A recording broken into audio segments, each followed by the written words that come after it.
ऐसी वीडियो रोज देखने के लिए आप मेरे वीडियो को लाइक करें, इस पे कमेंट करें और अपने दोस्तों के साथ शेयर करें।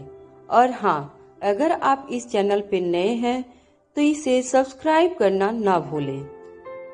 जब अनिका और रोहित पीछे मुड़कर देखें तो कंटेस्टेंट 002 धीरे से चलकर अनिका और रोहित के पास आ रहा था।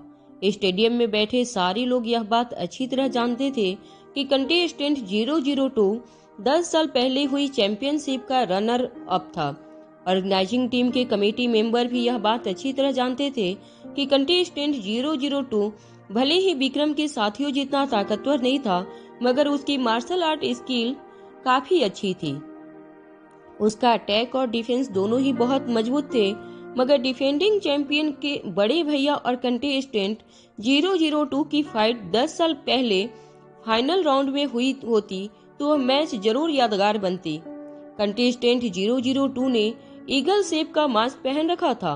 वह धीरे से चलकर अनिका और रोहित के बगल में खड़ा रह गया। मास्क के बीच से कंटेस्टेंट 002 की आंखें अनिका और रोहित को लगातार देख रही थी। 002 की आंखों में अनिका को एक विश्वास नजर आया, जैसे 002 की आंखें अनिका से कह रही थी कि वह इस जंग में उसके साथ था। अनिका को मास्क के बीच में दिख रही आंखों को देखकर ऐसा लगने लगा जैसे अनिका ने ये आंखें पहले भी कभी देखी थी, मगर इस वक्त अनिका के दिलो दिमाग पर बस एक ही चीज खाई थी। वह जल्द से जल्द रिंग में उतरकर मयूर गुलिया का बदला लेना चाहती थी। विक्रम की प्लानिंग थी, रूल बुक में लिखे नियमों का फायदा उठाकर वह अनिका और रोहित के साथ रिंग में उतरने वाले तीसरे मेंबर की जान ले लेता। मगर अब अनिका को यह बात पता थी कि उसकी टीम का नया साथी जरूर कुछ देर के लिए विक्रम और उसके साथियों में से किसी भी एक का कुछ देर के लिए मुकाबला कर सकता था।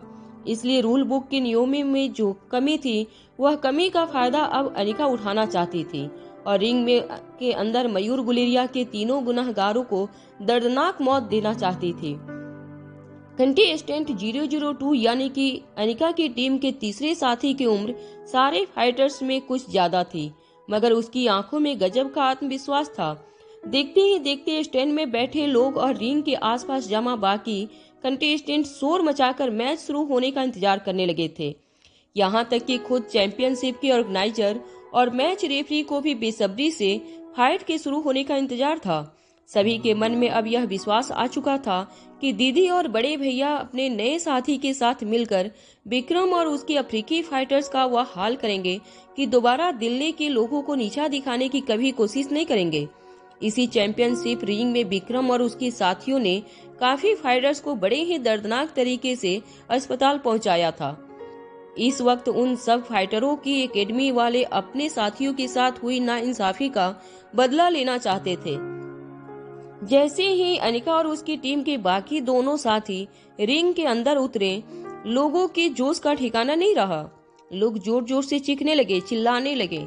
सभी लोगों की जुबान पर सिर्फ एक ही बात थी कि किसी भी तरह विक्रम और उसके दोनों खतरनाक अफ्रीकी साथियों को हराकर उनका वह हाल किया जाए कि दोबारा कभी रिंग में उतरने का नाम न ले। जैसे ही रेफरी ने व्हिसल बजाकर मैच शुरू होने का ऐलान किया, अनिका दौड़कर विक्रम की टीम के सबसे ताकतवर साथी पर अटैक करने लगी। लोगों के लिए यह काफी सरप्राइजिंग था, क्योंकि हमेशा ही उन्होंने देखा था कि उनकी फेवरेट कंटेस्टेंट 324 हमेशा ही मैच शुरू होने का इंतजार मिलते ही बड़े कैजुअली अपनी अपोजिट टीम के फाइटर्स के अटैक का इंतजार करती, और जब वो फाइटर अनिका पर अटैक करता तो उसके जवाब में अनिका अपने आप को डिफेंड करते हुए उस फाइटर पर इस तरह का दाव आजमाती कि वह फाइटर एक ही दाव में ढेर हो जाता।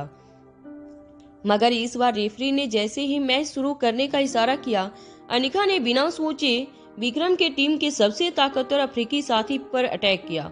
विक्रम की टीम वह अफ्रीकी फाइटर अनिका के मुकाबले कद में दुगुना था और उसका वजन अनिका के वजन से कम 5 गुना ज्यादा था। अनिका को अपनी ओर आगे बढ़ती हुई देखकर उसे ऐसा लग रहा था कि गुस्से से तिलमिलाई दुबली पतली लड़की शायद यह नहीं जानती थी कि वह कितने बड़े खतरनाक खतरे को मोल ले रही थी। उस अफ्रीकी फाइटर्स ने सोचा कि भले ही पहले अनिका उस पर अटैक कर ले। अनिका के शरीर को देखकर उस फाइटर को लग रहा था जैसा उसके अटैक पर उस पर कोई इफेक्ट नहीं होगा। अनिका ने जैसे ही अपने एक हाथ से उस अफ्रीकी फाइटर पर अटैक किया, उस फाइटर ने तेज डिफेंस दिखाकर अनिका का हाथ पकड़ लिया। कुछ देर तक उस अफ्रीकी फाइटर ने अनिका का हाथ कसकर पकड़ रखा था। अनिका की आंखों में आंखें डालकर टूटी फूटी इंग्लिश में कहने लगा, मुझे सिर्फ 3 बार हमला करना पड़ता था, सिर्फ 3 ही। 25 में मयूर गुलेरिया के हाथ की सारी हड्डियों का पाउडर बन चुका था। किसी छोटी बच्ची की तरह चीखने चिल्लाने लगा था। अब जरा सोचो, अगर मैंने उसकी ऐसी हालत की थी तो तुम्हारी इस नाजुक बदन के साथ क्या करूंगा। अनिका ने भी बड़ी ही धीमी आवाज में अपनी आंखें उस अफ्रीकी पहलवान की आंखों में डालते हुए कहा, ठीक है, फिर देखते हैं कि मुझे कितने वार करने होंगे तुम्हारी हड्डियों का पाउडर बनाने के लिए। लड़की की आंखों में कॉन्फिडेंस देखकर वह अफ्रीकी पहलवान जोर जोर से हंसने लगा।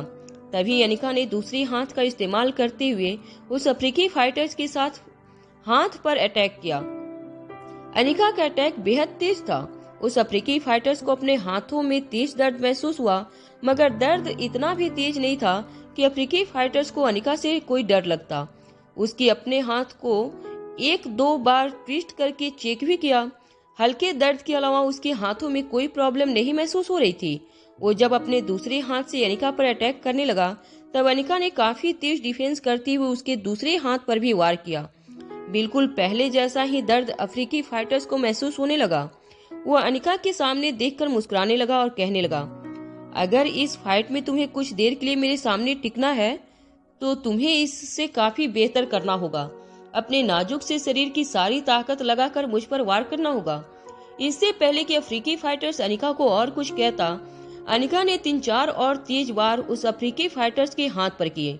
अनिका की फास्ट मूवमेंट देखकर अफ्रीकी फाइटर्स हैरान रह गया, मगर उसके बड़े से शरीर पर अनिका के अटैक का ज्यादा असर उसे महसूस नहीं हो रहा था। मगर यह जरूर था कि पहले के मुकाबले उसके हाथों की ताकत कम हो रही थी। रोहित ने दूसरे अफ्रीकी फाइटर से टक्कर ले ली थी। वह अफ्रीकी फाइटर्स रोहित पर पूरी तरह से हावी होने की कोशिश कर रहा था, मगर रोहित लगातार अच्छी डिफेंस टेक्निक इस्तेमाल करके उसकी हर अटैक को रोक रहा था। कंटेस्टेंट 002 विक्रम से टकरा गया था। विक्रम के साथ टक्कर में 2 काफी हिम्मत से लेटा हुआ था। हालांकि विक्रम का अटैक उसके लिए डिफेंड करवाना काफी मुश्किल था, मगर फिर भी वह किसी तरह विक्रम को रोकने में कामयाब रहा था। वहां अनिका के साथ जो अफ्रीकी फाइटर्स लड़ रहा था, उसकी अटैकिंग एबिलिटी लगातार कम हो रही थी। इतनी देर में उसने अनिका पर एक भी सक्सेसफुल अटैक नहीं किया था। अनिका बार बार उसे उसके हाथों पर एक ही जगह पर अटैक करके चोट पहुंचा रही थी। अफ्रीकी फाइटर्स यह देखकर हैरान था कि अनिका की एक्यूरेसी इतनी शार्प थी कि चाहे लात हो या गुस्सा, हमेशा अनिका का अटैक उसके हाथों के उसी पॉइंट पर होता था जिस पॉइंट पर शुरुआत से अनिका अटैक कर रही थी। धीरे धीरे हर अटैक के साथ उस अफ्रीकी फाइटर्स को दर्द का एहसास दुगुना होने लगा था। अनिका ने फिर एक बार उसकी हाथ की कोनी पर 1-2-3 अटैक किया। इस बार अफ्रीकी फाइटर्स को काफी तेज दर्द हुआ। उसके मुंह से काफी तेज चीख निकली। अनिका की मूवमेंट्स कितनी हुई थी, उससे डिफेंड कर पाना अब उस अफ्रीकी फाइटर्स के बस में नहीं था। उसकी दोनों हाथ कंधे से लटकने लगे थे। ऐसा लग रहा था जैसे अगर वह अपने हाथों को उठाने की कोशिश करता तो शायद उसके दोनों हाथ बिखर कर जमीन पर गिर जाते। देखते ही देखते अनिका ने अपने अटैक की स्पीड और ज्यादा बढ़ा दी। अफ्रीकी फाइटर्स को हो रहा दर्द अब उसकी बर्दाश्त से बाहर हो चुका था। धीरे धीरे उसे इस बात का एहसास हुआ कि अनिका चाहती तो सिर्फ एक ही बार में उसके दोनों हाथों की हड्डियां तोड़ सकती थी, मगर अनिका ने जानबूझकर अपना अटैक अपने शरीर की पूरी ताकत लगाकर नहीं किया था, ताकि वह हर पल उस अफ्रीकी फाइटर्स को दुगुना दर्द महसूस होता रहे।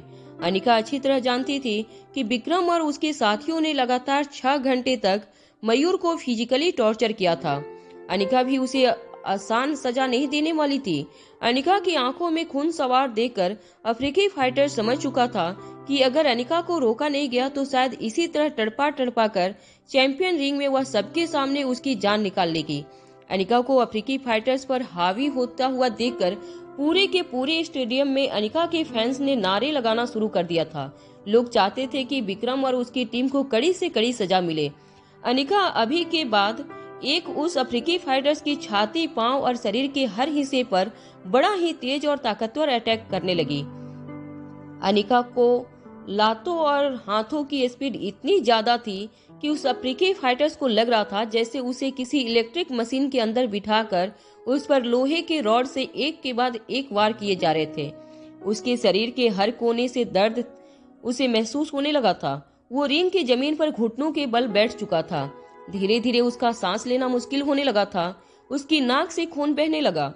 उसने रेफरी को देखकर यह कहने की कोशिश की कि वह इस मैच को गिव अप कर रहा था, मगर अनिका ने उसकी छाती पर इतने तेज वार किए थे कि कुछ बोलने से उस पहले ही उसके मुंह से खून निकलने लगा था। देखते ही देखते उस अफ्रीकी फाइटर ने वही रिंग के अंदर अपना दम तोड़ दिया। वह जिस तरह से रिंग में गिरा, लोग यह देखकर समझ चुके थे कि उस अफ्रीकी फाइटर्स के शरीर से जान निकल चुकी थी। अपने साथी को अपनी आंखों के सामने मरता हुआ देखकर दूसरे अफ्रीकी फाइटर्स की सांसें रुक गई। रिंग में बाकी फाइटर्स के बीच हो रही फाइट्स भी अचानक रुक गई। सभी लोग रिंग के जमीन पर पड़े अफ्रीकी फाइटर्स की लाश की ओर हैरानी से देख रहे थे। अचानक पूरे स्टेडियम में खामोशी छा गई। अनिका धीरे से रोहित के पास चलकर आई। अनिका की नजरें दूसरे अफ्रीकी फाइटर्स पर गड़ी हुई थी। अनिका को अपने पास आता हुआ देखकर रोहित ने अपने कदम पीछे हटा लिए। रोहित को पीछे जाता हुआ देखकर लोगों को इस बात का एहसास हुआ कि दरअसल रोहित जानबूझकर उस अफ्रीकी फाइटर्स को डिफेंड कर रहा था ताकि अनिका आकर उससे निपट सके। अनिका को अपने सामने आते देखकर उस अफ्रीकी फाइटर्स के ठंडे पसीने छूटने लगे थे। वह जानता था कि दुबली पतली सी मासूम दिखने वाली यह लड़की उसे जिंदा नहीं छोड़ने वाली। अनिका को अपनी ओर बढ़ता हुआ देखकर वह अफ्रीकी फाइटर्स अपने घुटनों पर बैठ गया और अपने दोनों हाथ हवा में लहराते हुए अनिका से टूटी फूटी इंग्लिश में कहने लगा, मैंने कुछ नहीं किया था, मैंने तो बस उसे पकड़ कर रखा था ताकि वह भाग ना पाए। उसके साथ जो कुछ भी किया था विक्रम और मेरे इस अफ्रीकी साथी ने किया था, जिससे तुम पहले ही सजा दे चुकी हो। अनिका ने घुटने पर बैठे उस अफ्रीकी फाइटर्स के दोनों हाथ पकड़कर कहा, ठीक है, तो तुमने जो किया उसकी सजा तुम्हें मिलेगी। तुमने उसे हिलने नहीं दिया था, चलो मैं भी तुम्हारे साथ वही करूंगी। यह कहते हुए अनिका ने उसके दोनों हाथ पीछे की तरफ मोड़ दिए और अपना 15 उसकी पीठ पर रखते हुए तेज प्रेशर के साथ उसकी छाती को जमीन पर धकेल दिया। अनिका ने अपने दोनों हाथों और एक पांव से उसकी पीठ पर इतनी जोर से प्रेशर दिया कि कुछ देर तक लगातार चीखने के बाद उस अफ्रीकी फाइटर्स ने वहीं पर अपना दम तोड़ दिया। विक्रम पहले ही 2002 के साथ फाइट करना छोड़ चुका था। कंटेक्ट 002 यह देखकर हैरान हो गया था। अनिका सोच समझकर एक एक करके अपने दुश्मनों को मौत के घाट उतार रही थी। 002 अच्छी तरह समझ चुका था कि अब अगली बारी विक्रम की थी। अनिका विक्रम को देखकर धीरे से उसके पास जाने लगी। डरा सहमा सा विक्रम लगातार अपने कदम पीछे बढ़ा रहा था। जब कंटेस्ट 002 अनिका को रोकने के लिए आगे बढ़ा, रोहित ने उसका हाथ पकड़ते हुए कहा, रुक जाइए इंस्पेक्टर अब्बास, यह जगह आपकी ज्यूरिसडिक्शन के बाहर है। ईगल मास्क के पीछे छुपा आदमी कंटेस्टेंट 002 और कोई नहीं बल्कि इंस्पेक्टर अब्बास का था। इंस्पेक्टर अब्बास मास्क के पीछे छिपी अपनी आंखों से हैरान होकर रोहित को देखने लगे।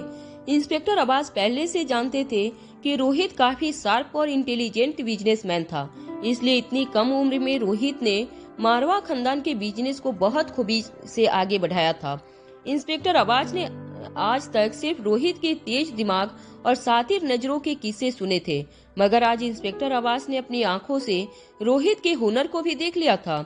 रोहित ने इंस्पेक्टर अब्बास को रोकते हुए कहा, देखिए इंस्पेक्टर, आप अच्छी तरह जानते हैं कि चैंपियनशिप में हिस्सा लेने से पहले हर कंटेस्टेंट के पास एक अंडरटेकिंग साइन करवाया जाता है, और आप तो जानते ही हैं कि ऐसी खतरनाक फाइट्स में एक्सीडेंट का होना बहुत आम बात है। इसलिए मेरी आपसे रिक्वेस्ट है कि आप इस वक्त हमारी टीम के एक वफादार मेंबर की तरह इस फाइट को खत्म होते हुए देखिए। इंस्पेक्टर अब्बास अपनी आंखों के सामने अनिका को किसी की जान लेने नहीं दे सकते थे, मगर इस वक्त वो ड्यूटी पर नहीं थे। इससे पहले कि इंस्पेक्टर अब्बास अनिका को रोकने की कोशिश करते, स्टेडियम में बैठे लोग स्टैंड से निकलकर रिंग के पास आकर जमा हो गए। लोगों की भीड़ ने फाइटिंग रिंग को चारों तरफ से घेर लिया था।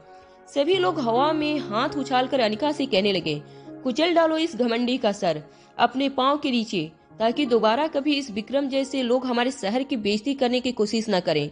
कई लोगों को इसने किसी जंगली जानवर की तरह इसी रिंग में नाजायज तरीकों से पीटा है, आज इसका सर कुचलकर इसे ऐसा सबक सिखाओ कि दोबारा कोई भी फाइटर एथिक्स के खिलाफ जाकर इस रिंग में लड़ाई करने ना उतरे। मार्शल आर्ट एक कला है और ना ही ताकत दिखाने का कोई जरिया। यह बात इसे और इसकी एकेडमी से जुड़े सभी लोग अच्छी तरह से जान ले। विक्रम अपने घुटनों के पर बैठ गया था। वो रेफरी की ओर देखकर कहने लगा, मैं अपनी हार। इससे पहले कि विक्रम अपनी बात पूरी करता, विक्रम की ही चाल विक्रम पर आजमाती हुए अनिका ने जोर से विक्रम की छाती पर लात दे मारी। विक्रम झटके से फाइटिंग रिंग के फ्लोर पर गिर गया। विक्रम जानता था कि कुछ ही सेकेंड में वह अपनी जिंदगी की आखिरी सांसें गिन रहा होगा। विक्रम को अपनी मौत अनिका की आंखों में नजर आने लगी थी। अनिका धीरे से चलकर विक्रम के पास आई।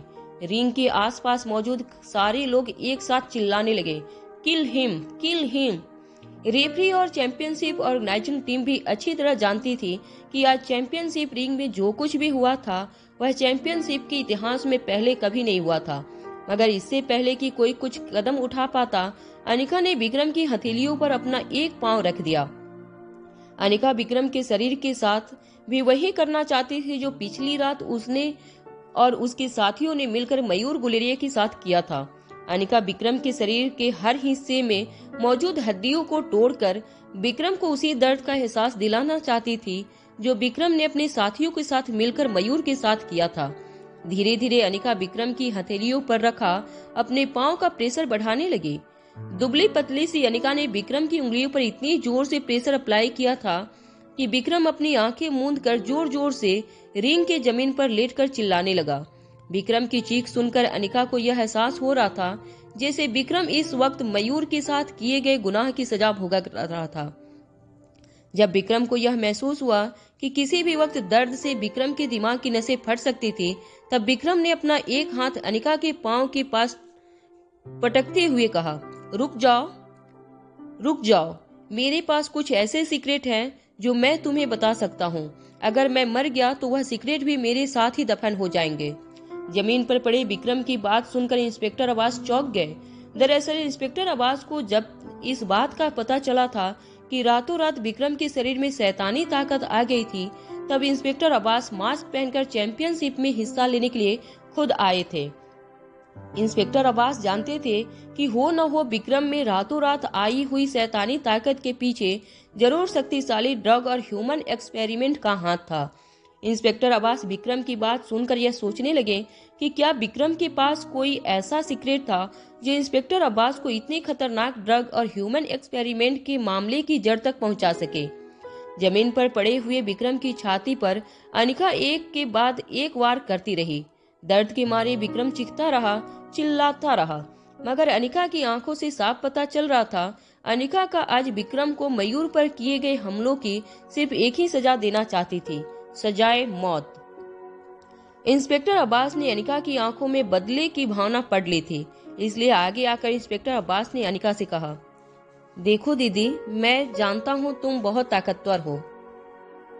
इसे एक ही बार में मौत की नींद सुला सकती हो, मगर कानून को अपने हाथ में ना लेने की मैं आपको रिक्वेस्ट करता हूँ। मैं आपको इसके जरिए कई चीजों के खुलासे कर पाऊंगा। इसे मेरे हवाले कर दीजिए। अनिका इस वक्त किसी की भी बात सुनने वाली नहीं थी। अनिका ने लगातार 10.5 घंटे मयूर गुलेरिया का ऑपरेशन किया था। इसके बाद बार बार मयूर पर हुआ फिजिकल टॉर्चर याद आ रहा था। मयूर ने अपने शरीर पर हजारों जानलेवा बार सहने के बावजूद अपनी बहन की सेफ्टी के लिए अपनी जान तक दांव पर लगा दी थी। अब मयूर का बदला लेना अनिका का फर्ज ही नहीं बल्कि उसका जुनून बन चुका था। जमीन पर तड़प रहे विक्रम ने रोहित को इंस्पेक्टर अब्बास से बात करते हुए सुन लिया था। वह जान चुका था कि कंटेस्टेंट 002 के नकाब के पीछे इंस्पेक्टर अब्बास छुपे थे। अपने एक हाथ से इंस्पेक्टर अब्बास की ओर देखकर विक्रम मदद की भीख मांगने लगा। इंस्पेक्टर अब्बास जानते थे कि अगर एकेडमी की दीदी को रोका नहीं गया तो वह किसी तरह तड़पा कर विक्रम की जान ले लेगी। इंस्पेक्टर अब्बास आगे चलकर विक्रम पर हमला कर रही अनिका को विक्रम से दूर हटाने की कोशिश करने लगे, मगर अपने शरीर की पूरी ताकत लगाने के बावजूद वह अनिका को 1 इंच भी हिला नहीं पाए। अनिका के शरीर की ताकत देखकर इंस्पेक्टर अब्बास हैरान रह गए। मुझे ऐसा लग रहा था जैसे वह किसी मजबूत दीवार को पीछे हटाने की नाकाम कोशिश कर रहे थे तभी विक्रम ने अनिका के पांव पकड़ते हुए कहा, मुझे माफ कर दो दीदी, मगर मैंने मयूर को नहीं मारा। मेरी बात सुनिए, मेरी बात का यकीन कीजिए। यह सारा का सारा खेल फाइटर क्लब और हम सब के बॉस भाई जी ने खेला है। हम तो सिर्फ उनके इशारे पर काम करने वाले मामूली लोग हैं। अनिका ने विक्रम की बात सुनते हुए अपने हमले की रफ्तार थोड़ी कम की। विक्रम ने अपने शरीर में बची हुई सारी ताकत का इस्तेमाल करते हुए अनिका को अपनी सफाई देने लगा। विक्रम ने कहा, मैं तो चैंपियनशिप जीतने के लिए सिर्फ मयूर की एक टांग तोड़ना चाहता था, मगर जैसे ही मैं और मेरे साथी मयूर को हमारे हड्डी पर ले गए तो उन लोगों ने मयूर को एक के बाद एक सवाल पूछना शुरू कर दिया और जवाब न मिलने पर एक के बाद एक मयूर के शरीर की सारी हड्डियां तोड़ने लगे। मयूर चीखता रहा, चिल्लाता रहा। मैंने उन लोगों को रोकने की कोशिश की, मगर कुछ देर बाद वह लोग मयूर को एक कमरे में ले गए। मैं कमरे के बाहर बैठा मयूर की चीखें सुनता रहा। फिर अचानक से कमरे से मयूर की आवाज बंद हो गई। कुछ घंटों बाद जब मैं उस कमरे में गया तो मैंने देखा कि मयूर एक जिंदा लाश बनकर जमीन पर खून से लथपथ गिरा था। मैंने किसी तरह मयूर को उस कमरे से बाहर निकाला ताकि आप लोग उसे ढूंढ पाए, और अगर आप लोगों के ढूंढने तक उसके शरीर में सांसें बचे तो आप लोग उसकी जान बचाने की कोशिश कर सके। दीदी, जरा समझने की कोशिश कीजिए।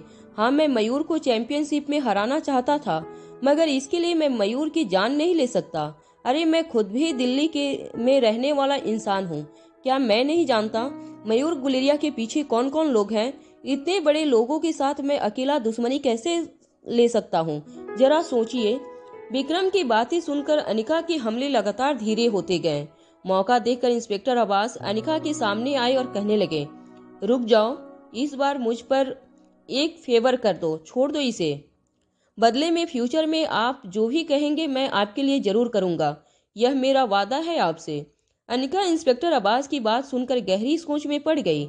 जब जमीन पर गिरे विक्रम ने देखा कि इंस्पेक्टर अब्बास की बातें अनिका पर कुछ कुछ असर करने लगी थी, तब वह रेंगता हुआ इंस्पेक्टर अब्बास के पांव के पास गया और कहने लगा, मैं आपको वह सीक्रेट बता सकता हूँ जिसे ढूंढने के लिए आप मेरा पीछा करते हुए यहाँ तक आए हैं। विक्रम को इंस्पेक्टर अब्बास के पास देखकर अनिका फिर विक्रम के पास आई और उससे कंधे से पकड़कर जमीन से ऊपर उठाने की कोशिश करने लगी। तभी इंस्पेक्टर अब्बास ने अनिका को रोकते हुए कहा, प्लीज मेरी बात समझिए, इसे इस तरह मारने से कुछ हासिल नहीं होगा। अगर इसके पास से हमें कुछ हासिल करना है तो इसे जिंदा रखना होगा। देखिए दीदी, यहाँ पहले ही 2 जाने जा चुकी हैं, मगर मैं इस बात को यही दबा दूंगा। यह मेरा वादा है आपसे, मगर आपको यही रुकना होगा। विक्रम ने अनिका के पैरों में गिरकर हाथ जोड़ते हुए कहा, दीदी, असली गुनहगार फाइटर क्लब में है।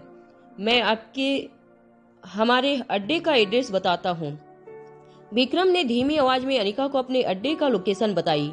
अनिका ने विक्रम को फिर से इंस्पेक्टर अब्बास के पांव के पास धकेलते हुए इंस्पेक्टर अब्बास से कहा, याद रहे, इसका हिसाब अभी पूरा नहीं हुआ। इंस्पेक्टर अब्बास समझ गए थे कि उनका काम पूरा होने के बाद अनिका फिर से विक्रम की कस्टडी चाहती थी। इंस्पेक्टर अब्बास इस वक्त किसी तरह विक्रम की जान बचाने में कामयाब हो गए थे, इसलिए उन्होंने अनिका को थम्सअप का इशारा करते हुए अनिका की मांग एक्सेप्ट कर ली। विक्रम को जमीन पर छोड़ते ही अनिका फाइटिंग रिंग से उतरकर भीड़ के बीच से रास्ता बनाते हुए स्टेडियम से बाहर की ओर जाने लगी। रोहित तेजी से अनिका का पीछा करते हुए अनिका के पास आया और अनिका का एक हाथ पकड़कर उससे पूछने लगा, रुक जाओ। गाजर युद्ध अनिका की आंखों में अब भी वही जुनून मौजूद था जो फायर शुरू होने से पहले अनिका की आंखों में दिखाई दे रहा था। अनिका का बदला अभी भी पूरा नहीं हुआ था। अनिका ने गहरी आवाज में जवाब देते हुए रोहित से कहा, मैं फाइटर क्लब जा रही हूँ। फाइटर क्लब दिल्ली की चांदनी चौक में मौजूद एक भीड़ भाड़ वाले इलाके के बीचों बीच बनी पुरानी सी दिखने वाली एक छोटी सी हवेली थी। फाइटर क्लब का गुरु आदिनाथ झूले पर बैठकर पान सुपारी चला रहा था। अनिका धीमे कदमों से फाइटर क्लब के बीचों बीच बने एक पुराने से झूले के पास आकर खड़ी हो गई। आदिनाथ अपने सामने खड़ी लड़की को देखकर शॉक हो गया। आदिनाथ ने पान जमाते हुए अपने सामने खड़ी लड़की से पूछा, तुम सीधे अंदर तक कैसे आ गई? बाहर किसी ने तुम्हें रोका नहीं? आंखों में जुनून लिए अनिका ने आदिनाथ की आंखों में आंखें डालकर कहा, तुमसे लड़ने आई हूँ, फिर उनसे लड़कर टाइम वेस्ट नहीं कर सकती। आदिनाथ ने जब लड़की के कॉन्फिडेंस को देखा तो हंसते हुए कहने लगा, अरे तुम तो कांच की नाजुक गुड़िया हो, अगर हमारा एक हाथ भी तुम्हारी कमर पर पड़ गया तो कांच के टुकड़ों की तरह बिखर कर जमीन पर गिर जाओगी।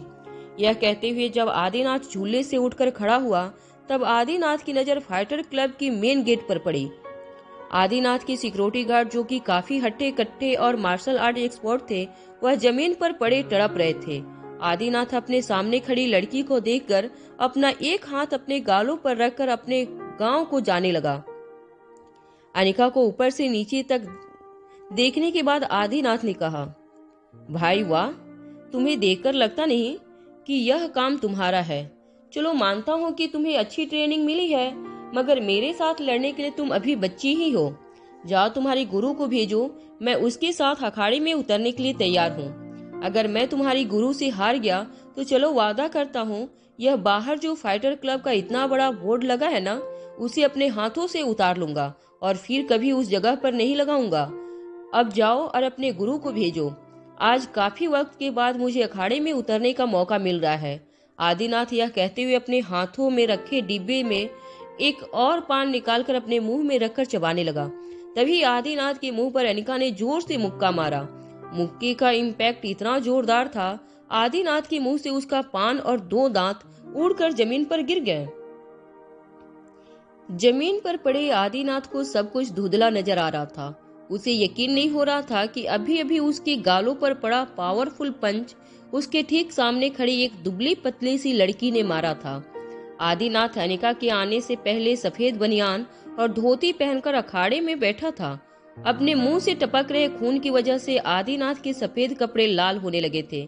जब आदिनाथ ने फिर से अपने पैरों पर खड़े होने की कोशिश की तब उसे महसूस हुआ कि उसका सर चकराने लगा था।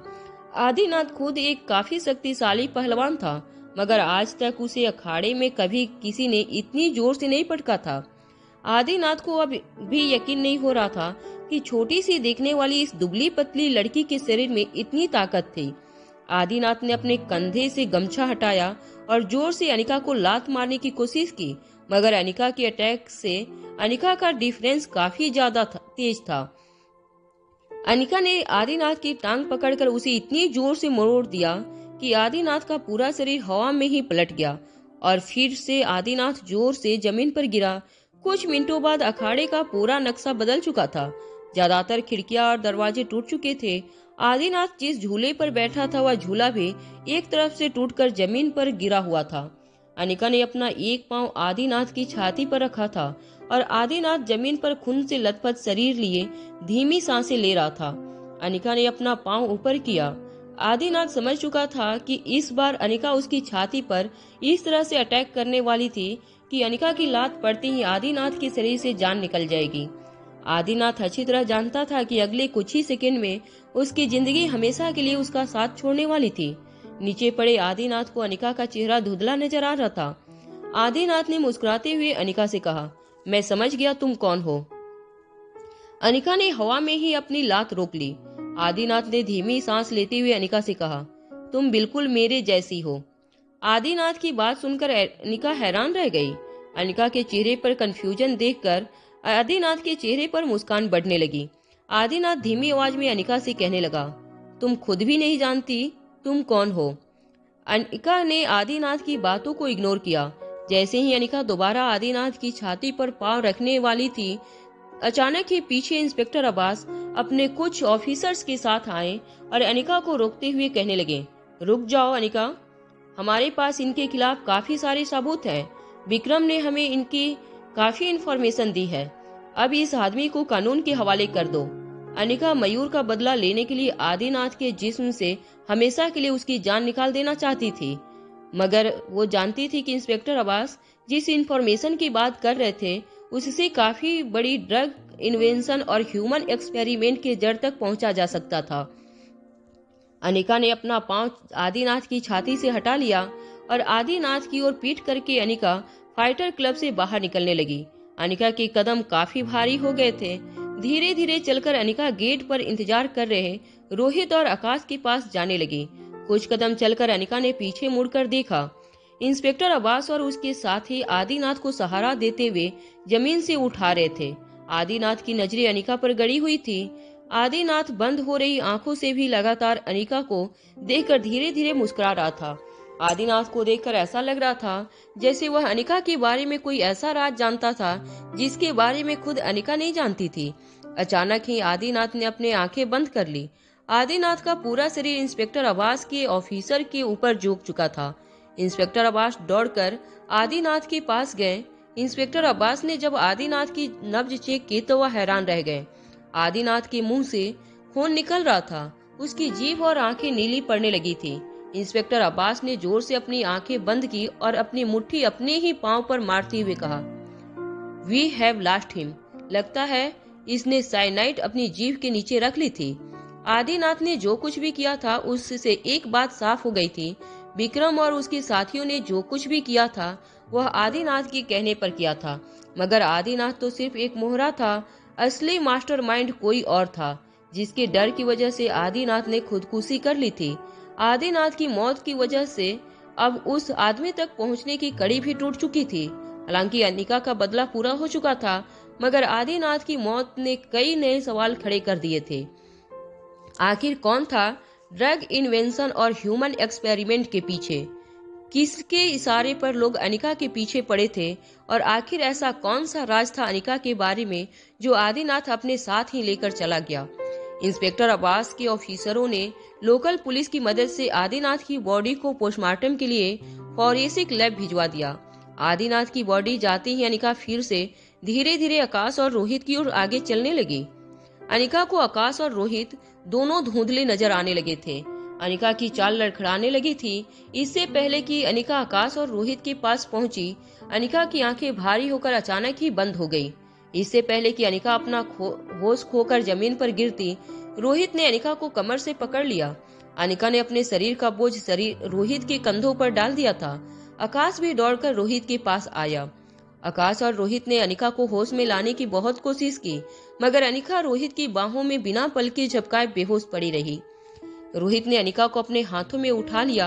आकाश दौड़कर बाहर चला गया। कुछ ही देर में वो तेजी से कार लेकर फाइटर क्लब के गेट पर आया। रोहित अनिका को अपने हाथों में उठाए कार की पिछली सीट पर बैठ गया।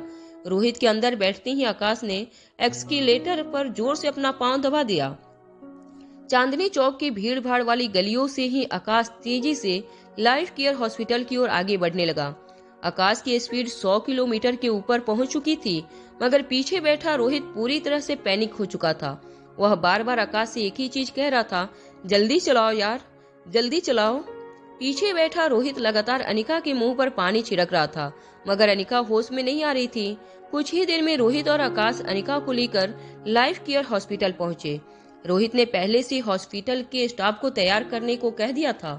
कार के पहुंचते ही हॉस्पिटल का स्टाफ गेट पर अनिका को रिसीव करने के लिए तैयार खड़ा था। जैसे ही रोहित अनिका को हाथों में उठाकर कार से बाहर निकला, वार्ड बॉयज अनिका को स्ट्रेचर पर लिटाकर स्पेशल वार्ड में ले जाने लगे। स्पेशल वार्ड में पहले से अनिका की मॉनिटरिंग और स्कैन के लिए सारे इक्विपमेंट्स तैयार रखे थे। जैसे ही अनिका स्पेशल वार्ड में पहुंची, डॉक्टरों की स्पेशल टीम ने अनिका का इलाज शुरू कर दिया। तरह तरह के स्कैन और रिपोर्ट्स निकलवाए जाने लगे।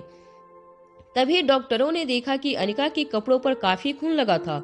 अटेंडिंग डॉक्टर ने रोहित और आकाश से कहा, हमें लगता है कि पेशेंट की काफी ब्लीडिंग हुई है, जिसकी वजह से उनके शरीर में काफी कमजोरी आ गई है, मगर अभी भी उनकी बेहोशी का कारण समझ नहीं आ रहा है।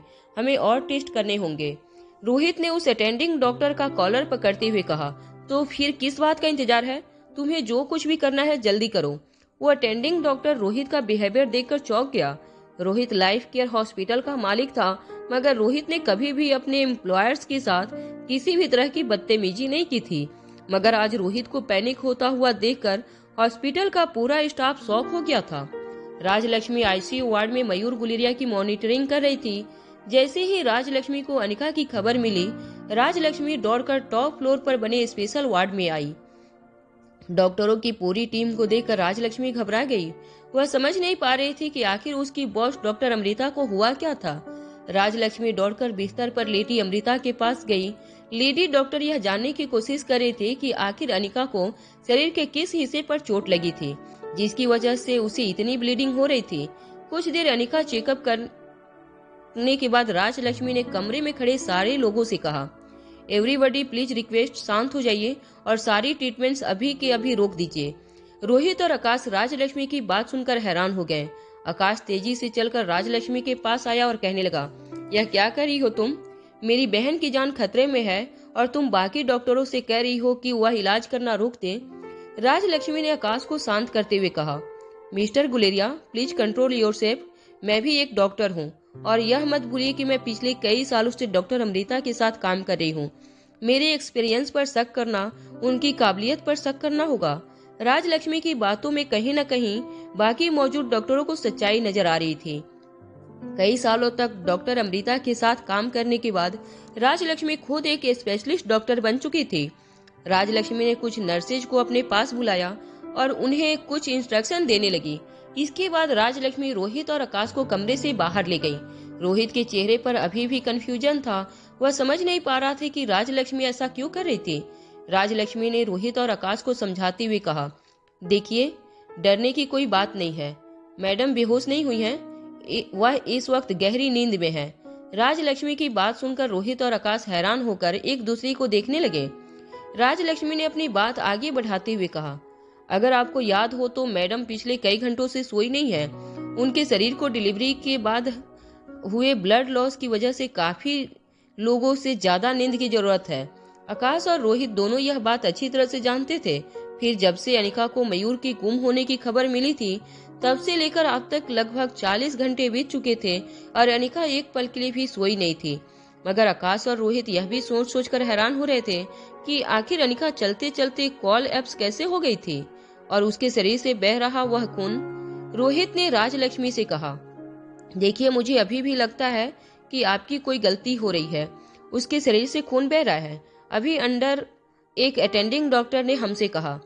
राजलक्ष्मी ने जब यह बात सुनी तो अपने चेहरे पर हल्की सी मुस्कान लाकर राजलक्ष्मी ने रोहित से कहा, मिस्टर मारवा, जो खून मैडम के कपड़ों पर लगा है वह उनका नहीं है। मैंने अभी अभी नर्स को कह दिया है कि वह मैडम को स्पॉन्ज बाथ दे दे।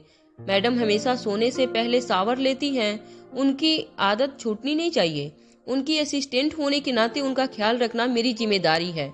राजलक्ष्मी की यह बात सुनने के बाद रोहित और आकाश ने राहत की सांस ली, मगर मन ही मन रोहित और आकाश दोनों सोच रहे थे कि कोई इंसान इस तरह से कैसे गहरी नींद में अचानक ही सो सकता है। रोहित ने राजलक्ष्मी से कहा, क्या ऐसा पहले भी कभी अनिका के साथ हुआ है? मुस्कुराते हुए राजलक्ष्मी ने कहा, 2-3 बार हो चुका है। जब कोई लंबा ऑपरेशन चला हो जहां घंटों तक उन्हें हाई लेवल कंस्ट्रक्शंस के साथ सर्जरी परफॉर्म करनी होती है, तब ऐसा जरूर हुआ है। जब आकाश और रोहित को इस बात का यकीन हुआ कि अनिका के साथ पहले भी ऐसा हो चुका था और उसकी कंडीशन कंट्रोल में थी, तो आकाश और रोहित रिलैक्स हो गए। वह दोनों लगभग एक साथ कॉरिडोर में बने सीटिंग एरिया की चेयर पर जाकर बैठ गए। तभी राजलक्ष्मी ने धीरे से उनके पास चलकर आते हुए कहा, वैसे मेरे लिए आपके पास एक खुशखबरी है। आकाश और रोहित दोनों ही जानते थे कि इस वक्त मयूर गुलेरिया की इंचार्ज डॉक्टर राजलक्ष्मी थी। अगर राजलक्ष्मी ने किसी खुशखबरी की बात की थी तो वह जरूर मयूर की सेहत से रिलेटेड होगी। आकाश बड़ी ही उम्मीद के साथ राजलक्ष्मी की अगली बात का इंतजार करने लगा। राजलक्ष्मी ने अपने चेहरे पर हल्की मुस्कान लाते हुए कहा, पेशेंट की हालत अब काफी स्टेबल है। हार्ट रेट भी पिछले कई घंटों से नॉर्मल है। यह कहा जा सकता है अब कि patient is out of danger. Rajlakshmi की बात सुनते ही आकाश ने अपने दोनों हाथ अपने सर पर रख लिए। आकाश ने कुछ देर के लिए अपने दोनों हाथों की हथेलियों से अपना चेहरा ढक लिया। आकाश की बॉडी लैंग्वेज देखकर ऐसा लग रहा था जैसे आकाश के कंधों पर एक बहुत बड़ा बोझ उतर गया था। मगर राजलक्ष्मी ने अपनी बात आगे बढ़ाते हुए कहा, मगर एक बात कहते हुए मुझे बहुत दुख हो रहा है। राजलक्ष्मी की बात सुनकर आकाश और रोहित दोनों हैरान होकर राजलक्ष्मी को देखने लगे। राजलक्ष्मी ने एक लंबी सांस छोड़ते हुए धीमी आवाज में रोहित और आकाश से कहा, मैडम ने मुझे जिस पेशेंट को अंडर ऑब्जर्वेशन रखने को कहा था, मैंने उसकी अच्छी तरह मॉनिटरिंग की है।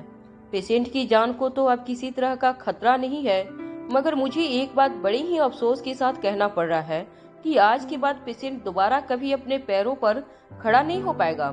मैडम ने किसी तरह पेशेंट पर मॉडर्न टेक्नोलॉजी और ट्रेडिशनल मेडिसिन का इस्तेमाल करके पेशेंट की जान को बचा लिया है, मगर पेशेंट की हड्डियां पूरी तरह से टूट चुकी थी और उनका रिकवर होना काफी मुश्किल है। यह बात सुनकर आकाश के चेहरे पर मायूसी छा गई। रोहित ने आकाश के कंधे पर हाथ रखकर उसे दिलासा देने की कोशिश की, मगर आकाश मन ही मन मयूर के लिए काफी दुखी था। मयूर की उम्र काफी छोटी थी, अभी उसे जिंदगी में बहुत कुछ देखना बाकी था। इतनी छोटी सी उम्र में अगर मयूर ने अपने चलने फिरने की शक्ति खो दी तो मयूर इमोशनली बिल्कुल टूट जाएगा। पिछली रात चैंपियनशिप एरिना में जो कुछ भी हुआ था उससे चैंपियनशिप देखने आए तमाम लोगों का दिल दहल गया था। 2 जाने गई थी चैंपियनशिप रिंग में, मगर चैंपियनशिप देखने आए लोगों के अलावा यह बात दिल्ली की आम लोगों तक नहीं पहुंची थी। राजीव गुलेरिया ने जब इस चैंपियनशिप को शुरू करवाया था तब इस बात का खास ध्यान रखा था कि चैंपियनशिप में होने वाली सारी बातें बाहरी दुनिया की पहुंच से बाहर रहे।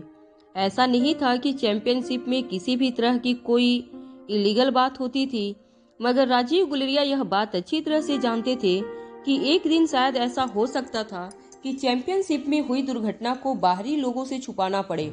श्रेया भी चैंपियनशिप में हुई बातों से बिल्कुल अनजान थी। स्कूल में छुट्टी होने के बाद जब श्रेया पिंकी, यश और आर्यन को लेकर बाहर आई, श्रेया देखकर हैरान हो गई थी। आकाश बच्चों को पिक करने नहीं आया था। जब श्रेया ने आकाश को मैसेज किया तब आकाश ने रिप्लाई करते हुए श्रेया से कहा कि वह किसी काम में बिजी है और आज बच्चों को पिक करने नहीं आ सकता। श्रेया ने आर्यन और यश को ड्राइवर के साथ गुलेरिया हाउस भिजवा दिया और पिंकी को अपने साथ लेकर अपने विला चली गई। श्रेया पिंकी को डांस ट्रेनिंग देने वाली थी। जब पिंकी की डांस ट्रेनिंग खत्म हुई तो श्रेया ने पिंकी के लिए गर्मा गर्म नाश्ता बनाया। श्रेया इस बात को लेकर हैरान थी कि रात के 9 बजने वाले थे, मगर आकाश अभी भी पिंकी को पिक करने नहीं आया था।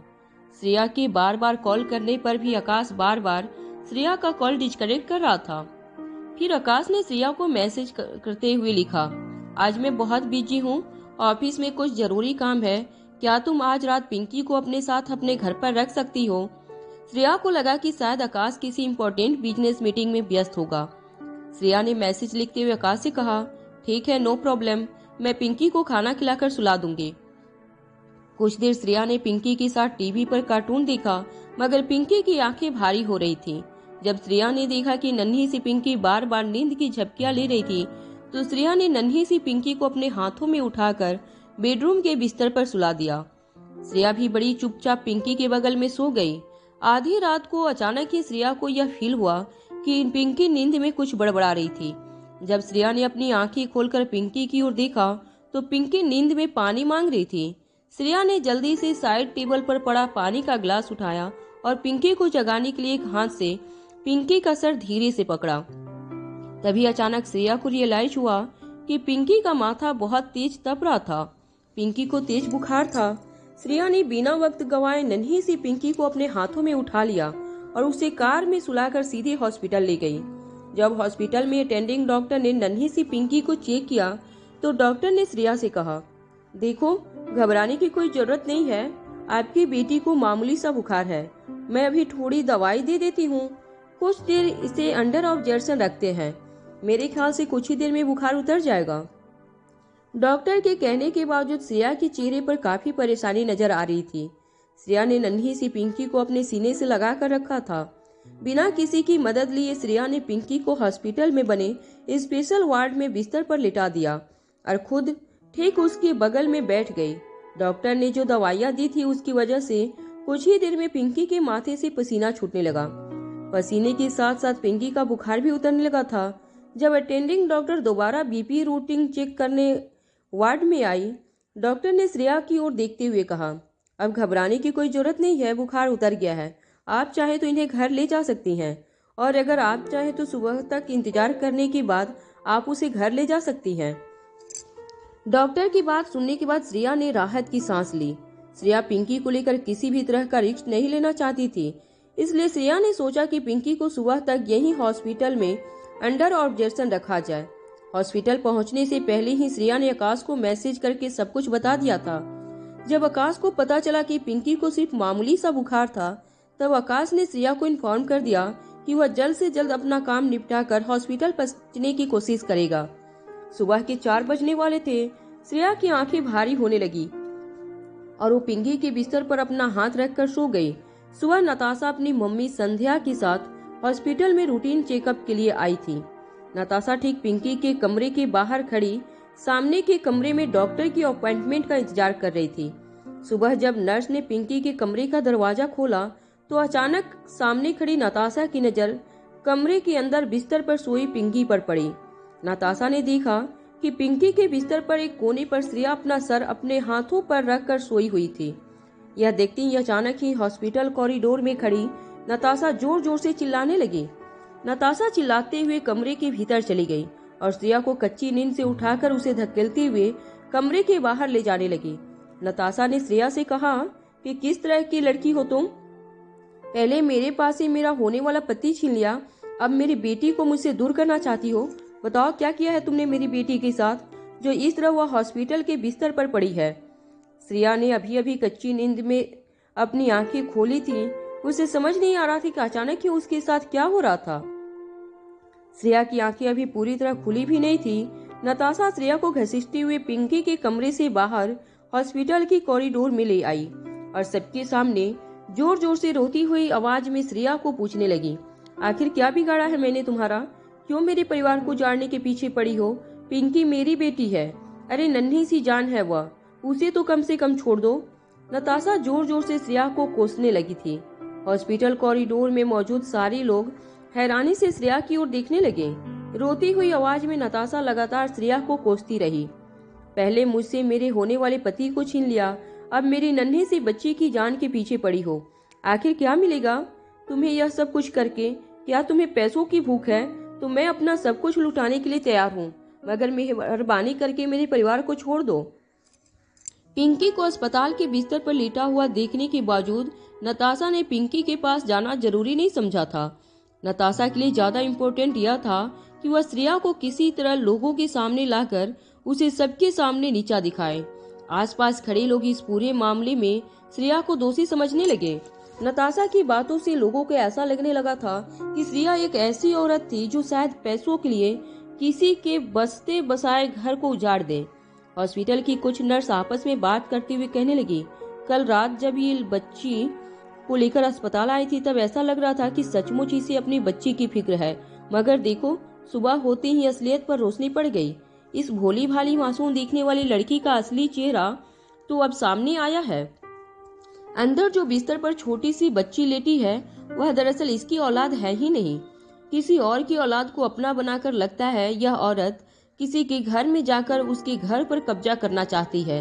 हॉस्पिटल कॉरिडोर में हो रहे शोर को सुनकर नन्ही सी पिंकी जाग गई। जैसे ही पिंकी अपनी आंखें मसलती हुई अपने बिस्तर पर बैठी, पिंकी ने देखा कि नताशा हॉस्पिटल कॉरिडोर में खड़ी होकर श्रेया को डांट रही है। नताशा को हॉस्पिटल में देखकर पिंकी घबरा गई।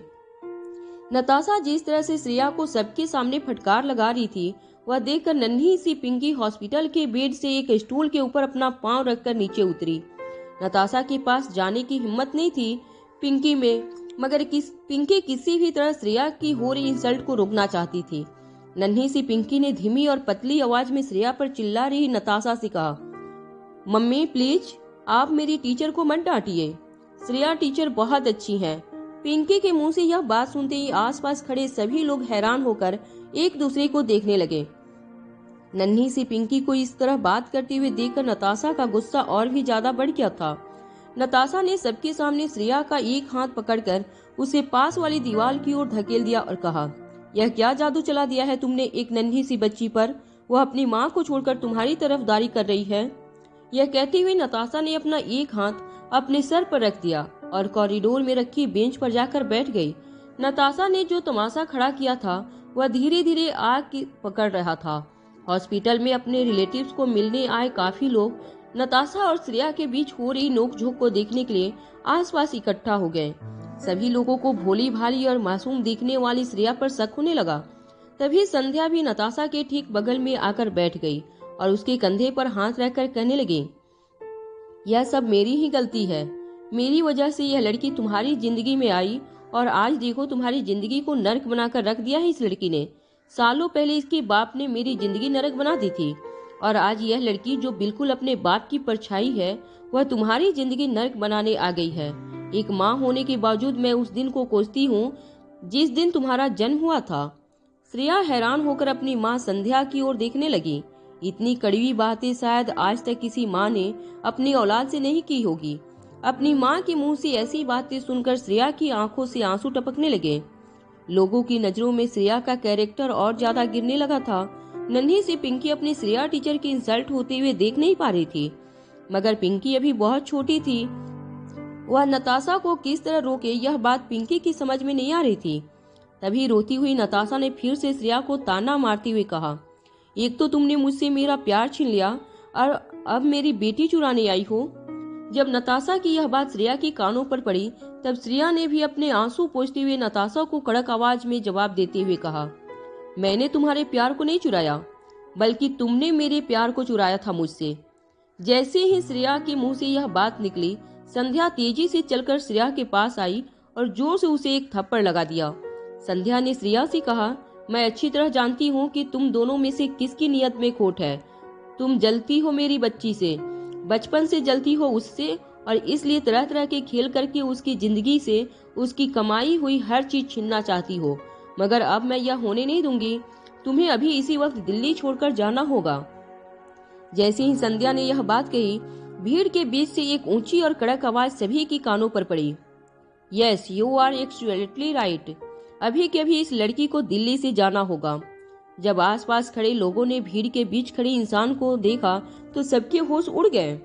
हॉस्पिटल में खड़े लोगों के कानों पर जो इंसान की आवाज नताशा और संध्या के कानों पर पड़ी थी वह आकाश गुलेरिया था। हॉस्पिटल में काफी ऊंचे खानदान के लोग आए थे। कोई चेकअप के लिए आया था तो कोई अपने रिलेटिव से मिलने आया था, जिनमें से ज्यादातर लोग आकाश गुलेरिया को जानते थे। अचानक ही हॉस्पिटल में दो जवान लड़कियों के बीच चल रहा तमाशा पॉलिटिकल हो चुका था, क्योंकि लोगों को इस बात का रियलाइजेशन हुआ यह दोनों लड़कियां जिस इंसान के बारे में बात कर रही थी वह आकाश गुलेरिया था। आकाश ने light blue T shirt, black jeans और स्लिप वंस पहन रखे थे। आकाश की आंखों को देखकर ऐसा लग रहा था जैसे आकाश की आंखों पर किसी ने भारी वजन रख रखा था। आंखों का सफेद हिस्सा पूरी तरह से लाल हो चुका था। मयूर और अनिका के साथ जो कुछ भी हुआ था उसके बाद आकाश को 1 मिनट के लिए भी सोने का वक्त नहीं मिला था। सारे जरूरी काम पूरे करने के बाद आकाश नन्ही सी पिंकी को देखने सीधा पिंकी और श्रेया को मिलने चला आया था। जब आकाश ठीक उस वक्त अस्पताल की कॉरिडोर में पहुंचा था तब संध्या ने श्रेया से कहा कि वह दिल्ली शहर छोड़कर चली जाए। माहौल देखकर आकाश समझ चुका था कि संध्या और नताशा मिलकर काफी टाइम से श्रेया को ह्यूमिलेट करने की कोशिश कर रहे थे, मगर अब श्रेया का सुरक्षा कवच बनकर आकाश पहुंच चुका था। अब ह्यूमिलेट होने की बारी नताशा की थी। आकाश धीरे से चलकर श्रेया के ठीक बगल में आकर खड़ा हो गया और नताशा की आंखों में आंखें डालकर कहने लगा, मैंने तुम्हें घर आकर वार्निंग दी थी कि तुम्हें विदेश भेज दिया जाए। मेरी समझ में नहीं आ रहा है कि तुम अब तक यहाँ क्या कर रही हो। अचानक आकाश को सामने खड़ा देखकर संध्या की बोलती बंद हो गई। हड़बड़ाती हुई आवाज में संध्या ने आकाश की बात का जवाब देते हुए कहा, बेटा बात दरअसल यह है कि नताशा की तबीयत कुछ दिनों से ठीक नहीं है, इसलिए इसे लेकर आज हॉस्पिटल आई थी। मैंने सोचा कि एक बार यह ठीक हो जाए उसके बाद इसे भेज देंगे। संध्या की बात सुनने के बावजूद आकाश ने संध्या की ओर देखा नहीं, बस नताशा की आंखों में आंखें डालते हुए आकाश ने कहा, चिंता करने की कोई बात नहीं है। इस लड़की की तबीयत इतनी भी नाजुक नहीं है। आप चाहें उसे दुनिया के किसी भी कोने में भेज दीजिए। गुलेरिया परिवार की कांटेक्ट बहुत ही, हम किसी अच्छे से डॉक्टर को भिजवा कर इसका इलाज करवा देंगे, मगर इस वक्त इसका दिल्ली से निकल जाना ही अच्छा होगा। और आप इसे मेरी रिक्वेस्ट समझने की गलती मत कीजिएगा, यह मेरी फाइनल वार्निंग है। नींद की वजह से आकाश के दिमाग में खिंचाव महसूस हो रहा था। आकाश की आंखों में गुस्सा देखकर संध्या समझ चुकी थी अब आकाश के साथ ज्यादा आर्गुमेंट करने से कोई फायदा नहीं होने वाला था। उल्टा आकाश को गुस्सा दिलाकर वह अपना और अपने पति प्रकाश मित्तल के कारोबार का नुकसान करवा सकती है। संध्या को खामोश खड़ा देखकर नताशा शॉक हो गई। श्रेया चुपचाप आकाश के बगल में खड़ी रही। वह जानती थी कि नताशा और संध्या को उनके सभी सवालों का जवाब मिल चुका था और अब श्रेया को कुछ कहने की जरूरत नहीं थी। आकाश धीरे से चलकर पिंकी के कमरे के अंदर गया। डरी सहमी सी पिंकी को अपने हाथों में उठाकर आकाश ने पिंकी का माथा चेक किया। जब आकाश को यह एहसास हुआ कि पिंकी का बुखार पूरी तरह उतर चुका था तब आकाश ने पिंकी के माथे पर किस करते हुए कहा, अब तुम बिल्कुल ठीक हो, चलो घर पर। नन्ही सी पिंकी ने आकाश को देखते हुए हाँ में अपना सर हिला दिया। आकाश पिंकी को लेकर बाहर आया। बाहर आते ही आकाश ने श्रेया को अपने साथ चलने का इशारा किया। जिस तरह से आकाश, श्रेया और पिंकी एक दूसरे के साथ पेश आ रहे थे, नताशा को ऐसा लग रहा था जैसे किसी ने उसके पूरे शरीर में आग लगा दी थी। बार बार उसकी आंखों के सामने एक परफेक्ट फैमिली की तस्वीर नजर आ रही थी। जब आकाश और श्रेया एक साथ बाहर की ओर चलने लगे, तब अचानक ही नताशा ने श्रेया का रास्ता रोकते हुए कहा, मैं जानती हूँ कि बचपन से लेकर आज तक तुम मुझसे जलती आई हो। मेरी खरीदी हुई हर चीज पर तुम्हारी नजर थी। मैंने जिस चीज को पसंद किया उसे तुम्हें पाने की कोशिश की। खुद तो कभी जीत नहीं पाई, बस मुझे हराने की कोशिश की। मगर आज मुझसे मेरा सब कुछ छीनने के बावजूद तुम हार गई हो। मुझसे मेरा मंगेतर तो चुरा लिया, चलो कोई बात नहीं, मगर मैं मुझसे मेरी बेटी चुराने नहीं दूंगी। अगर तुम दोनों एक दूसरे के साथ रहना चाहते हो तो शौक से रहो, पर मेरी एक शर्त है, मुझे मेरी बेटी लौटा दो। तुम दोनों अपने बच्चे पैदा कर लेना, मगर मेरी बेटी मुझे तुम्हारे साथ नहीं जाएगी। मैं इसकी माँ हूँ और यह हक मुझसे कोई नहीं छीन सकता। श्रेया जानती थी कि चाहे नताशा की बातें कितनी भी कड़वी हो, मगर वह जो कुछ भी कह रही थी वह सच था। आकाश के साथ एक परफेक्ट फैमिली बनाने का उसका ख्वाब कभी पूरा नहीं हो सकता था, क्योंकि आकाश के जिस बच्चे को उसने जन्म दिया था वह तो पहले ही खो चुका था। और नन्ही सी पिंकी चाहे श्रेया के साथ कितने भी इमोशनली अटैच हो, मगर हकीकत यह थी कि वह नताशा की बेटी थी। जब नताशा ने पिंकी पर अपना अधिकार जताया, तब श्रेया के पास उसे जवाब देने के लिए कोई शब्द नहीं थे। श्रेया ने चुपचाप अपनी गर्दन झुका ली। आकाश ने नन्ही सी पिंकी से पूछा, पिंकी, जरा मुझे बताओ, तुम किसके साथ रहना पसंद करोगी, अपनी मम्मी के साथ या अपने डैड के साथ? जब आकाश ने नन्ही सी पिंकी से यह सवाल पूछा, तो नताशा ने अपनी बाहें फैलाती हुई पिंकी को देखकर कहा, आ जाओ बेटा, अपनी मम्मी के पास आ जाओ। मैं तुम्हारी मम्मी हूँ। तुम्हारे पापा अब तुम्हारी टीचर के साथ रहना चाहते हैं। वह अपनी अलग फैमिली बनाना चाहते हैं, मगर मेरी तो पूरी दुनिया तुम ही हो। आ जाओ मेरे पास, आओ बेटा। जब नताशा ने जोर देते हुए पिंकी को देखकर कहा कि वह उसके पास आ जाए, तब नन्ही सी पिंकी अचानक ही घबराकर अपने पापा को टाइट पकड़ ली। पिंकी की घबराहट आकाश अच्छी तरह समझ रहा था, मगर यहाँ नताशा ने सभी उच्च खानदान के लोगों के सामने हक और अधिकार की बात की थी। और आकाश सबके सामने यह साबित करना चाहता था कि जब बात चाइल्ड कस्टडी की हो तो बच्चे की मर्जी भी जानना जरूरी था। आकाश ने बड़े प्यार से पिंकी की पीठ पर हाथ घुमाते हुए पूछा, बोलो बेटा, तुम किसके साथ रहना पसंद करोगी? अपनी और घूरी नताशा को देखकर पिंकी की आंखों में घबराहट बढ़ने लगी थी। पिंकी ने अपना चेहरा अपने पापा के कंधे की ओर पलटकर धीरे से आकाश के कानों में जाकर कहा, मैं अपने डैड के साथ रहना चाहती हूँ। हालांकि पिंकी ने यह बात बड़ी धीमी कही थी, मगर हॉस्पिटल में काफी साइलेंस होने की वजह से यह बात लगभग आसपास खड़े सभी लोगों ने सुन ली थी। नताशा ने जब पिंकी की मर्जी सुनी तो गुस्से से पागल हो गई। नताशा ने लगभग चिल्लाते हुए कहा, अरे वह 6 साल की एक बच्ची है, उसे अपने अच्छे और बुरे के बारे में क्या पता होगा? मुझे पक्का यकीन है किसी ने कोई जादू चलाया है मेरी बच्ची पर। बचपन से मेरी हर चीज पर इसकी नजर रहती थी। मेरे पहने हुए कपड़े, पहने हुए जूते, पहने हुए हर चीज, इस्तेमाल की हुई हर चीज इसने अपने कब्जे में कर ली थी। यहाँ तक कि आज मुझसे मेरा प्यार भी छीन कर ले गई। नताशा ने आकाश की आंखों में आंखें डालकर पूछा, मगर क्या तुम्हारी यह नई दुल्हन तुम्हारे साथ शादी करने के बाद मेरी बच्ची को एक माँ का प्यार दे पाएगी? क्या अपना पाएगी वह पिंकी को? क्या उसे वही प्यार देगी जो एक माँ एक बच्ची को देती है? जब श्रेया ने नताशा की यह सारी बातें सुनी, तब श्रेया को अचानक ही अपने खोए हुए बच्चे की याद आने लगी। क्या वह अपने दिल में अपने खोए हुए बच्चे की जगह पिंकी को दे सकती थी? यह सवाल सोच सोचकर श्रेया कोई ऐसा लगने लगा कि जैसे उसके दिमाग की सारी नसें एक ही पल में एक्सप्लोड हो जाएगी। श्रेया की आंखों से आंसू बहने लगे। उसने अपनी गर्दन झुका ली। श्रेया का रिएक्शन देखकर आकाश को लगने लगा था कि पिंकी को अपनाने की बात फिर से श्रेया को परेशान करने लगी थी। पहले भी यह सवाल आकाश श्रेया से पूछ चुका था, मगर तब भी आकाश के इस सवाल ने श्रेया को काफी डिस्टर्ब किया था। आकाश की जिंदगी में पिंकी और श्रेया दोनों का होना बहुत जरूरी था और वह पिंकी को अपनाने के फैसले को लेकर श्रेया से किसी भी तरह की जल्दबाजी नहीं करना चाहता था।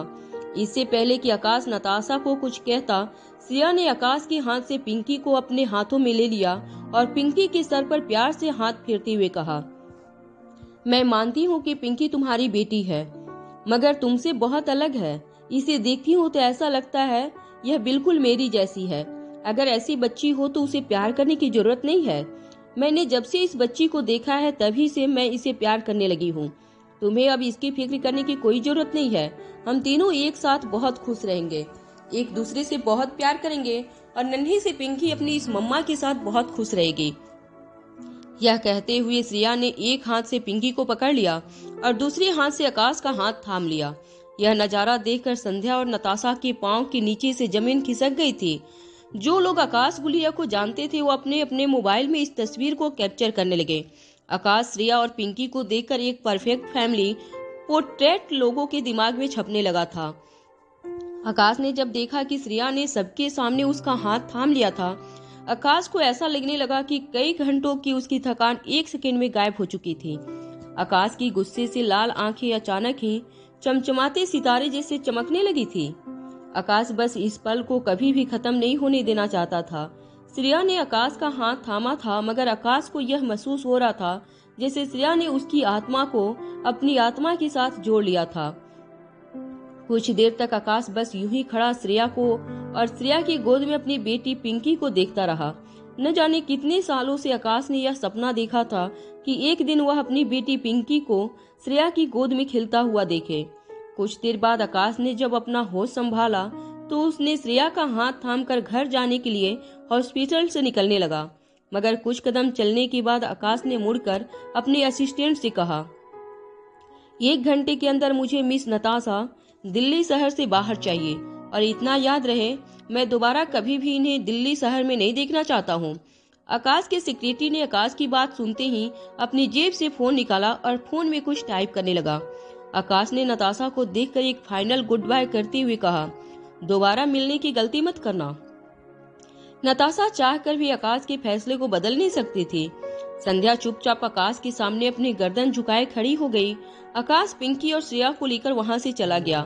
पार्किंग लॉट पहुंचने के बाद पिंकी को अपने हाथों में लिए श्रेया कार की तरफ आगे बढ़ने लगी। आकाश चेहरे पर मुस्कान लिए दोनों के पीछे चल रहा था। आकाश की आंखों के सामने उसकी जिंदगी का सबसे बेहतरीन और कीमती तस्वीर थी। श्रेया और पिंकी आपस में कुछ बातें करते हुए मुस्कुरा रहे थे। आकाश के लिए यह साइट दुनिया की सबसे खूबसूरत साइट थी। शहर का सबसे पावरफुल बिजनेसमैन आज अपने आप को बहुत छोटा महसूस करने लगा था। इतने सालों में आकाश ने गुलेरिया परिवार के बिजनेस को आसमान की ऊंचाइयों तक पहुंचा दिया था, मगर इतना पावरफुल होने के बावजूद उसे इतनी खुशी का एहसास इससे पहले कभी नहीं हुआ था। जब वह तीनों कार के बिल्कुल करीब पहुंचे, आकाश ड्राइवर के बगल वाली सीट पर जाकर बैठ गया। श्रेया ने नन्ही सी पिंकी से पूछा, तुम अपने पापा के साथ बैठना चाहोगी या मेरे साथ? नन्ही सी पिंकी ने जवाब देते हुए कहा, मैं तो अपनी मम्मा के साथ बैठूंगी। पिंकी के मुंह से मम्मा सुनते ही श्रेया की सांसें थम गई। कुछ देर तक श्रेया के आसपास की सारी दुनिया वहीं के वहीं थम गई थी। श्रेया को सब कुछ स्लो मोशन में चलता हुआ नजर आ रहा था। श्रेया को ऐसे लगने लगा जैसे उसके कानों पर आसपास से आ रही आवाज पड़ना बंद हो चुका था। उसे सिर्फ पिंकी ने कहा हुआ शब्द बार बार सुनाई देने लगा, मम्मा। कुछ देर बाद अपनी अटकती हुई सांसें छोड़ती हुई श्रेया ने निराश होकर पिंकी से कहा, तुम मुझे मम्मा नहीं बुला सकती। श्रेया की यह बात सुनकर आकाश हैरान रह गया। प्लीज आप सभी जो मुझे चाहते हैं भगवान से प्रे कीजिए कि मेरी चैनल मोनेटाइज हो जाए और मैं एक नया फोन ले लूं ताकि मैं आप लोगों के लिए रोज रोज अच्छी अच्छी वीडियो बना के लाती रहूं। Thank you.